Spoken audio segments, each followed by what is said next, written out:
Jeffrey Katzenberg, who he used to work with, the former crazy media mogul, billionaire genius.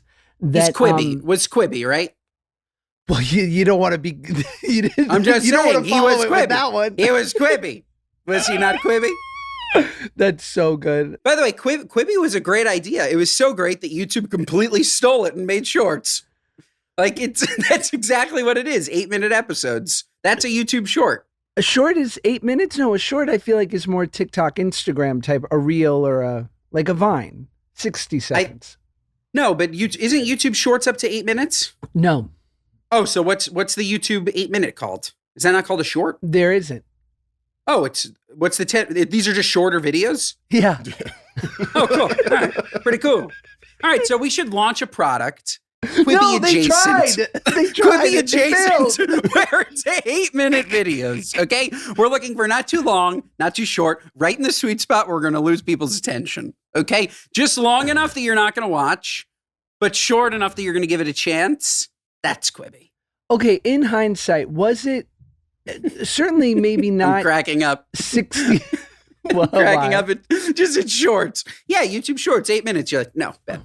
YouTube shorts are 60 seconds and you can just post a shorter video. Okay, cool. Good to know. Good to know. Was it pretty good? We can re-examine, let's relitigate Quibi, because now that all the stones have been thrown, it didn't work out. It was launched over COVID, which I'm sure maybe could have been a bigger help because people were so consuming entertainment at that time. If it failed during COVID, it was the worst idea ever. Just saying. Because that means it would have failed so much harder in non-COVID.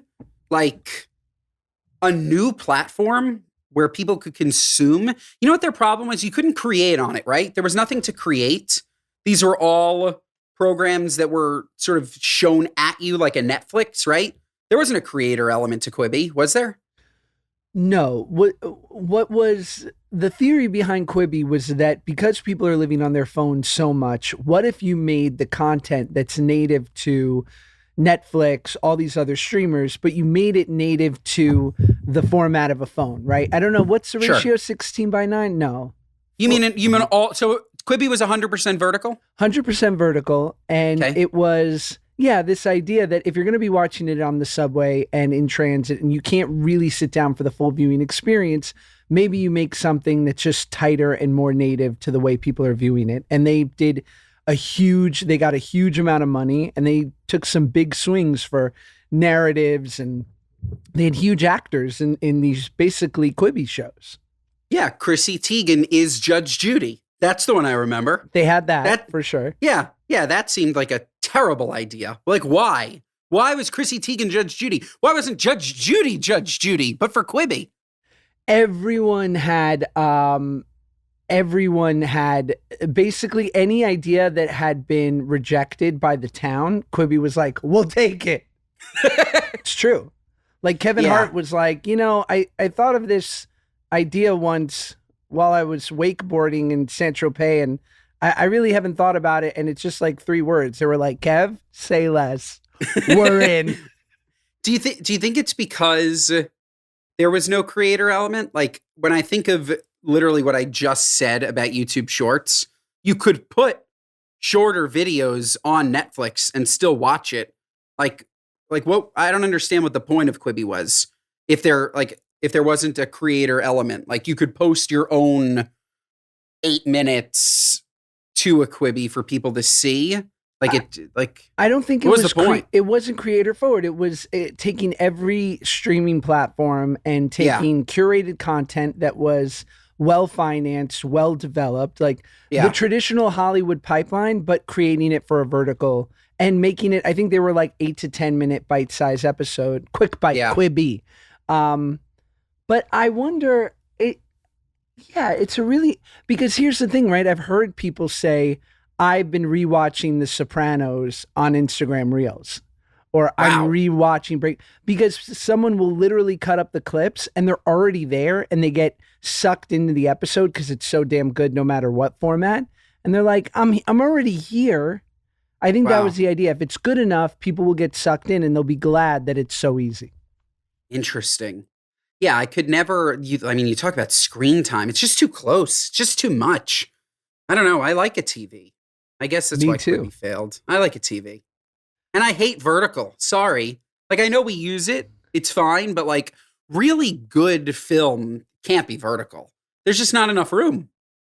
It's so funny because during, like, the Quibi sort of ramp up in 2018, 2019, it was when I was shooting some vlogs with David Dobrik. And I remember that Quibi was courting David like I had never seen. Like, the amount of flowers and packages showing up at his house from Quibi and ready Nickelodeon. And I'm like, wow, guys, you might be missing the demographic here. David's a little bit edgier than the Nickelodeon audience.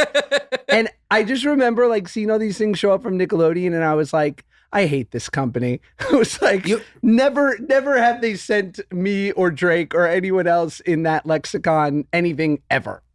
Speaking of Nickelodeon and your favorite place in the world, Canada, I read recently that Nickelodeon Canada is shutting down. Thoughts? Thoughts as a Canadian adjacent and a former Nickelodeon man? I think Canada is I think Canada is my end game. Who cares? Yeah, I agree. Right? By the way, it was so funny. The headline was Nickelodeon shutting down forever. And so, of course, I read it. And then it's like only in Canada. I'm like, fuck you. Okay? Enough of this clickbait bullshit. You don't even make any money on Instagram if I have to scroll to the caption, right? At least you could have buried it in an article. But the fact that you made me stop, scroll, open the caption just to read that it was only Canada, no good. No good.